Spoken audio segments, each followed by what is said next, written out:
Sir నార్మల్గా మీ career point of వ్యూలో మీరు స్టార్ట్ చేసింది ఆర్ఎస్సీగా స్టార్ట్ చేశారు కదా సార్. సో రిజర్వ్ ఎస్ఐగా స్టార్ట్ చేశారు. నేను 7th క్లాస్లో I read the Milkha Singh story. So Shikhamani అనే పేరుకి మీనింగ్ ఏమైనా ఉందా సార్? రాజా షికామణి అంటే రాజు యొక్క కిరీటం. ఏమంటే I propose that football only, fighting spirit, defensive, bearing the pains. I want join in the army or police department. పోలీసులు దస్తుంటారా, అలాగే పారామిలిటరీ ఫోర్సెస్ దస్తాను, అలాగే ఆర్మీ దస్తాను. వీళ్ళందరికంటే ఘోరంగా Indo Tibetan border police 25 to 30 -25 to 30లో ఉంటారు వాళ్ళు. జోషిమట్ వాడికి థ్రోట్ కూడా పడి మాట్లాడటాను రాదు. నేనే ఎగ్జామ్ నేను 61లో కిలిమంజరో మౌంట్ ఎల్బ్రూస్ 96 కిలోమీటర్స్ ఎక్కాను. అక్కడ మైనస్లో ఉంటుంది, -25. నా లంగ్స్ ఆట కూడా అట్లా పట్టేసింది. అట్లా 4-5 times ఐ ఫేస్ చేశాను. యా, మా కలెక్టర్ గారి సో కిడ్నాప్ ఇష్యూ ఒకటి నచ్చింది. నక్సల్స్ దగ్గరికి మీరు ఒక రెవెన్యూ ఆఫీసర్తో ఒక కామన్ మ్యాన్ లాగా వెళ్ళారు. ఎవరన్నా ఒకళ్ళు పోవాలంటే ఉన్న 6 కమాండర్స్ వెళ్ళాం మెంబర్స్ ఫ్రమ్ స్పెషల్ ఫ్లైట్లో. Those days we don't have any flights for our state. So air force flight మనకి ఇచ్చారు.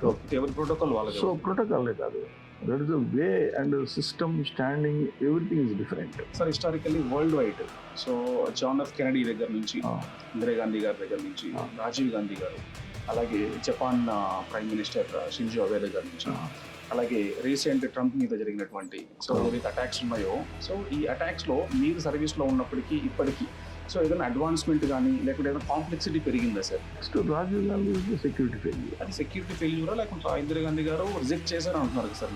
Reject means it's failure. ఆమె రిజెక్ట్ చేయడానికి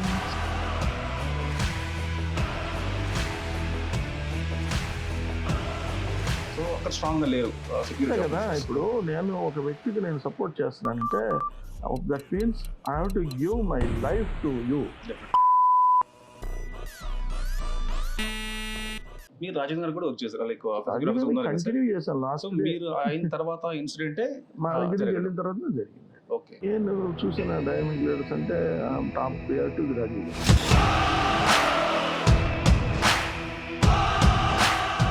మాన్యకనే మార్కానిక మాధవ్ అన్నట్టు చంపడం లేదా చావడం అనే కాన్సెప్ట్ కూడా అది కాన్సెప్ట్. ధైర్యం ఎట్లా ఉంటుంది? అదే నేను చెప్తాను, ఎన్ఎస్సి ట్రైనింగ్ అంటుంది. ట్రైనింగ్ లో రోజు ఒకరికి చెయ్యి ఇరిగిపోతుంది, ఒక కాలు ఇరుగుతుంది, లేదా 2 చేతులు ఇరిగిపోతాయి. Most toughest training. 2 కాళ్ళు ఇరిగిపోతాయి, తలకాయ పగిలిపోతుంది. కొన్ని ఆటోమేటిక్ వెపన్ మ్యాగజైన్స్ రిబ్స్లోకి వెళ్ళిపోతాయి. పై జంప్ చేసేటప్పుడు రాంగ్ హోల్డ్ చేస్తే మ్యాగజైన్లో అట్లా చనిపోయినాడు. సో యూపీఎస్సీలో క్రాక్ చేయలేదనో, సో ఫ్యామిలీ లేదో అన్నారనో, సో చిన్న చిన్న రీజన్స్ని కూడా సో ఎవరి హెల్ప్ తీసుకోకుండా, ఎమోషన్ హెల్ప్ తీసుకోకుండా, సో అలాంటి సో మా జనరేషన్కి కావచ్చు, మాకు సొసైటీకి మీరు ఒక 3 golden principles చెప్పాలి అనుకుంటే ఏం చెప్తారు సార్? అంతేకాని నేను ఆఫీసర్స్కి అదే చెప్తున్నాను. ఐఏఎస్ కావచ్చు, ఐపీఎస్ కావచ్చు, brain and bran should move together.